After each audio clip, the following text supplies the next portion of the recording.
with you once again. It is South Florida 1 here, the talk of 70s culture, fads, music, and Florida folklore. Today is an interesting show. I've got a lot to cover about the haunted places in Florida. There's quite a few stories here that I've gathered, and I think you will love. I think it'll be a lot interesting, very, very interesting for you. So I'm going to go ahead and start with the first story, and it is about an area called Spook Hill, and this is located in Lake Wales. And it's rumored, the name Spook Hill was rumored to be named after where postal workers, postal mail carriers noticed their horses laboring downstream, and they named it Spook Hill, which to me is, kind of a little, not really that bad to name it Spook Hill. But another legend has it that there was an Indian village that was there that were plagued by raids by a huge gator, and the chief warrior of the village defeated the gator in a huge battle that created a small lake. And it's been rumored, if you visit there, if you visit the hill, it's also called Gravity Hill, because if you stop and you park your car at the bottom, you put it in neutral, and your car will start moving upward, just floating upward toward on the hill. And it's been said that it's been questioned is that because the gator has returned to get his revenge, or the Indian chief trying to protect his land? I mean, to me, the Indian chief sounds a little bit more realistic than the gator getting revenge. Anyway, that's the tale of the Spook Hill. Next one is the Sunshine. It's a bridge I think it's in Tampa, Florida. Sunshine Skyway Bridge. Anyway, it was the place. It was the site of several suicides. Jumping, like about 200 that were reported due to its really great tall height. And there are several suicides there. And one tale that's very popular is known as the Skyway Hitchhiker. It's people see this beautiful blonde girl hitchhiking, and drivers would stop to give her a ride. And when they got towards a certain area of the bridge, she would start crying. And when the driver turns to talk to her, ask her what's wrong, they find she's vanished. And there was a sad event in 1980. It was hit by a freighter, and the bridge collapsed, and it killed several people. And that would be interesting to see if there are any more ghosts, any more apparitions that were spotted there. And there's another area is the Devil's Chair, which is located in Casadega, which is a small hamlet, an unincorporated small hamlet in Volusia County. And it's a red brick. It's located in a small cemetery, and this big red brick enclosure, this red brick area where you can sit. And it's been known that it was built by the devil himself, and he returns there each and every night. And the rumor has it that if people decide to sit on the bench, that the devil whispers lots of evil suggestions and evil tales and talk in their ear, and they're haunted by it forever, for the rest of their lives. I don't think I would ever venture to even bother, even if it's rumored. I don't think I'd ever be sitting there. And there's one really weird story also, is that if at night, if you leave a can of beer, unopened can of beer, and you sit it on the bench, and you come back the next morning, the beer is still unopened, and it's still unopened. It's still there, but the beer has been gone. It's empty. So that's phenomenal. I mean, I wish I can had the ability to travel to some of these places just so I can see them for myself, a lot of these things. And but never had the fortune, never had the chance to do that. But I did have a chance to go to 3 locations in Key West, which I'll be getting to. And there's another old haunted place called It was called the suicide tree, or the, I'm not sure here. Hold on one moment. I have to take a sip of coffee. Here, one moment. Sorry.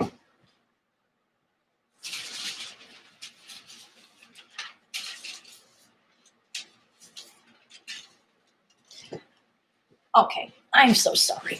The next one is, I'm sorry, it's Fairway Oak. It's a huge oak tree, very beautiful, with Spanish moss and a huge trunk and lush canopy of branches. And it is located in Bulow Creek State Park in Ormond Beach.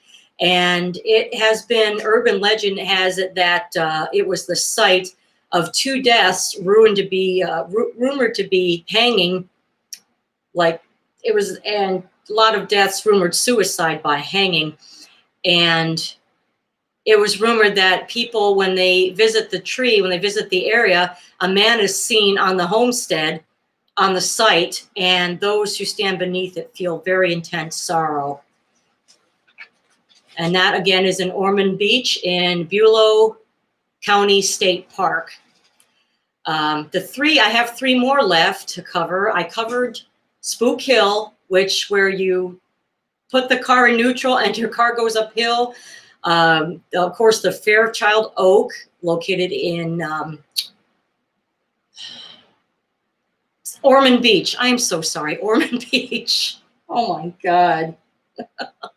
Bulow State Park in Ormond Beach. And again, the Skyway Bridge, the Sunset Skyway Bridge, which is located opened in 1954, and it is located in the mouth of Tampa Bay, which is connected by St. Pete on the north and Bradenton on the south. That was a little bit hard for me to remember. I'm sorry. But again, the top three stories are in Key West, which I venture to often. I haven't been there in a few years due to several setbacks, and I'm hoping to get there this year. Given the circumstances, I hope to visit there again. First one I've been to was Captain Tony's Saloon, and it is the home of the hanging tree. It is inside the bar. When it was built, the tree itself had been used for several hangings, several lynchings of pirates, several pirate lynchings. And when the building itself was built, the task of removing the tree would have been horrendous. It would have been so much work that it was decided that the building would be built around the tree. And it used to be, the building was at one time a wireless telegraph company, and also a morgue, which is very fitting given the hanging, the pirates being hanged, and thus the need of a morgue. So, and it's a huge Captain Tony's is one of the most popular bars in Key West. And I've been in there once, and I've been trying to see if I notice any paranormal activity anywhere. It's also rumored that when it was being renovated in the 80s, when the workers dug up the floor, they discovered the skeletons of more than a dozen bodies and a cistern of holy water situated there, which is interesting. And one of the top stories there was a woman in blue is said to have been seen hanging around the restrooms, and several men, it's been noted that several men that had gone to the restroom had run out, where the woman would be chasing after them, yelling, telling them, "Get out, get out, get out." And I was scared to go to even go to the restroom. So I'm kind of a little bit, looking around. I'm going into the restroom and I'm looking around and thinking, oh my God, this woman better not make her appearance because I'm going to lose it. So I've only been there once. Next time I'm there, I might want to visit again, because I'm ready for some paranormal activity. I want to see it. Hopefully I do. And the next, I'm sure most people have heard of this, it's the Artist House, where Robert Eugene Otto had lived, and he was an artist, a very talented artist who was given a doll by a nanny growing up who practiced voodoo. In 1906, she gave him this doll. And it kind of had a little, the doll was cute but creepy. It had a little brown little face with little bitty eyes and a sailor's uniform and hat. And it was stuffed with some wooden wool, some type of wooden wool. And after a while, Otto actually named it Robert after his first name, and Otto went by his middle name, Eugene.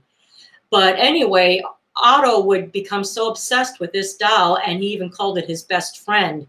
And his wife feared for his sanity, and a lot of neighbors and friends were becoming suspicious where they thought they heard the doll talking. And if any mishaps happened around the house, anything missing or anything broke it, he would blame it on the doll and say, Robert did it. And now the doll its home is in East Martello Museum. And the doll is seated in this enclosure. It's this really thick plastic enclosure where he sits. And a lot of people, what happens is he does not like his picture taken. And it's been rumored that when people take his picture without asking him first, it turns out that the film doesn't develop, or all of their film and their cameras suddenly open up and the film is destroyed. So I went there and I took a picture of him. And actually what happened is I asked his permission. Of course, I said, can I take your picture? And I took the picture and it came out fine. And if you look, there's a wall on the side of the enclosure where all the letters were written to Robert on their experiences. Some of them thanking Robert. Oh, thank you for letting me visit. Let me take your picture. And other ones who weren't so fortunate. And they're like, oh, I'm sorry. My film was destroyed. You destroyed my film. And I didn't take the picture before asking. And I think these were people that were scoffing and decided to do that. But that's just rumor.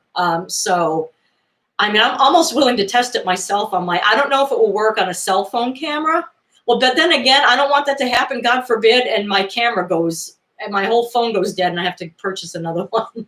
But anyway, there's in East Martello Museum, they even have books on it, and there's even keychains with Robert's face, and in the front it says Robert did it. So my daughter, we were there, she got one of those keychains. And last but not least, my favorite story was there was this building they had just reopened as a nonprofit, some sort of performing arts center. And I don't know the name of it, but I was there when it was being renovated in 2015. And it was this building, it's on Eaton Street, which is the same location as the Artist House, which Eugene Otto and Robert the Doll had lived. And it was dormant for many years. It was rumored to be haunted. And I've often rode by it when it was dormant. And what happened was, the story behind that was, it was built in 1848 and it was built as a Baptist church.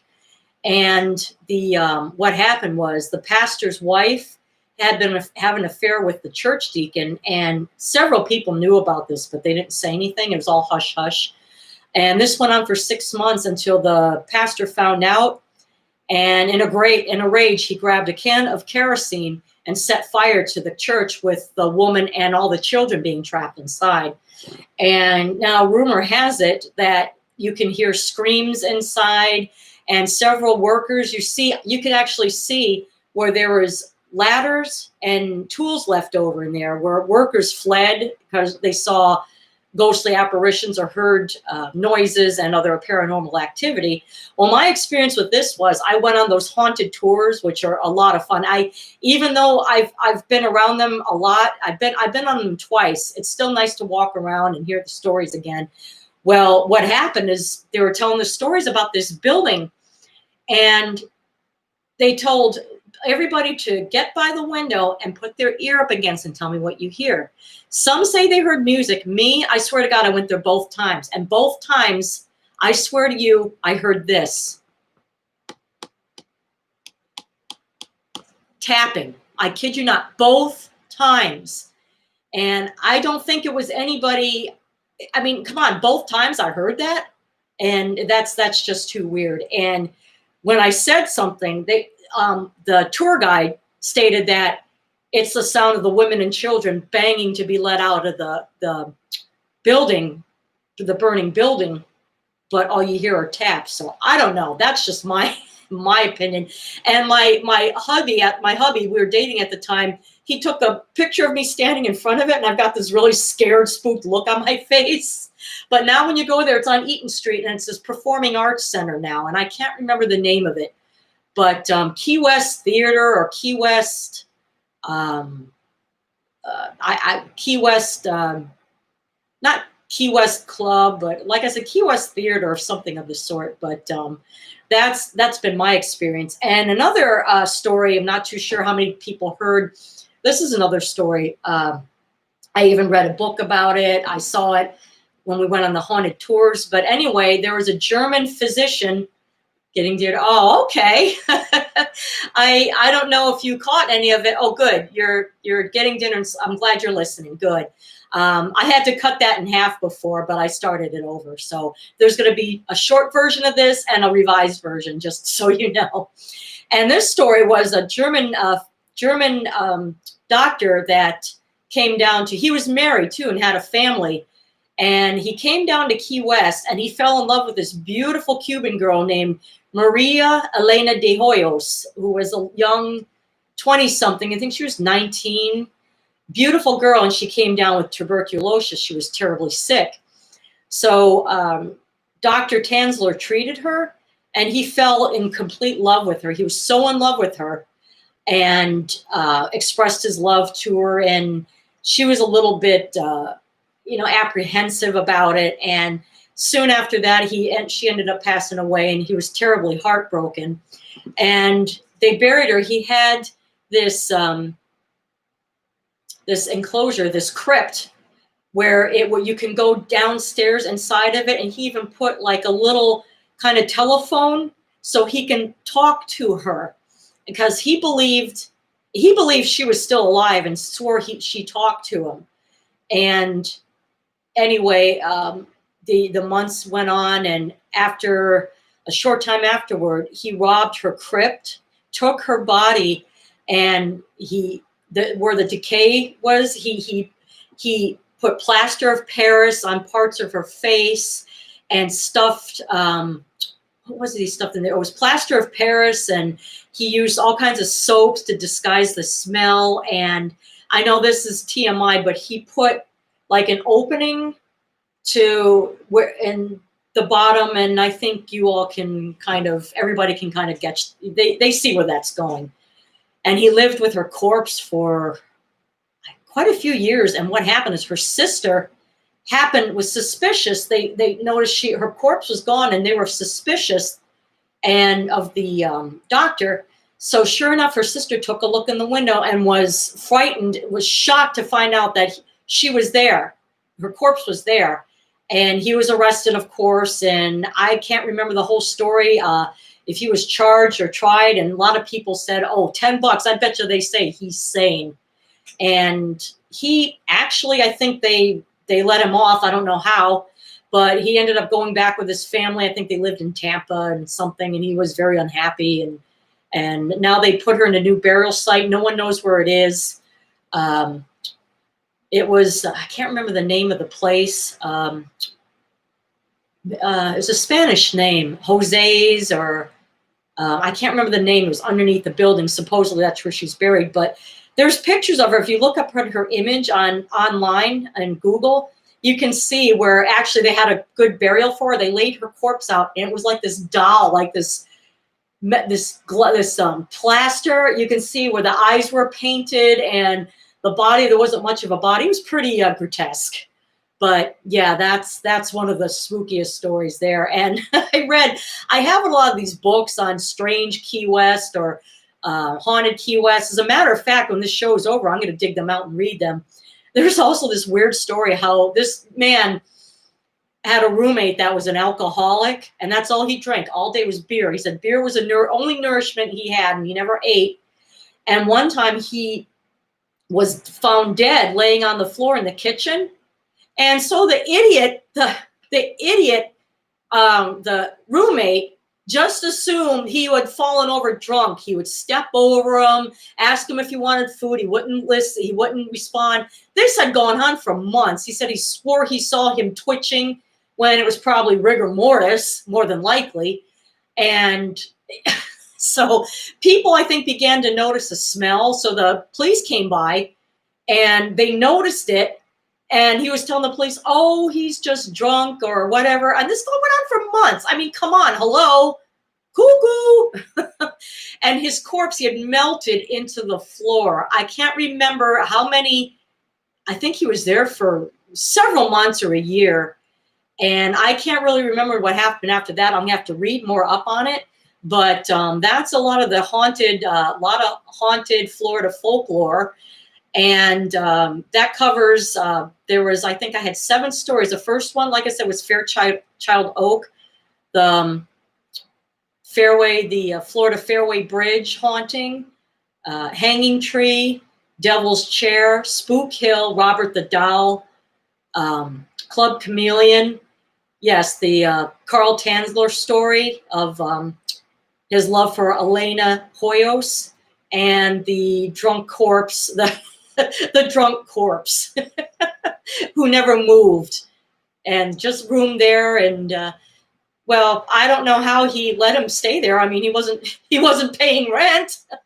So anyway, that ends the show for today. I hope you all enjoyed, and I will return with another show possibly on Thursday. And I've got some interesting 70s stuff to discuss. So I hope you enjoyed, and I will see you Thursday, and I will alert you on when I go live. Have a wonderful day. Bye-bye.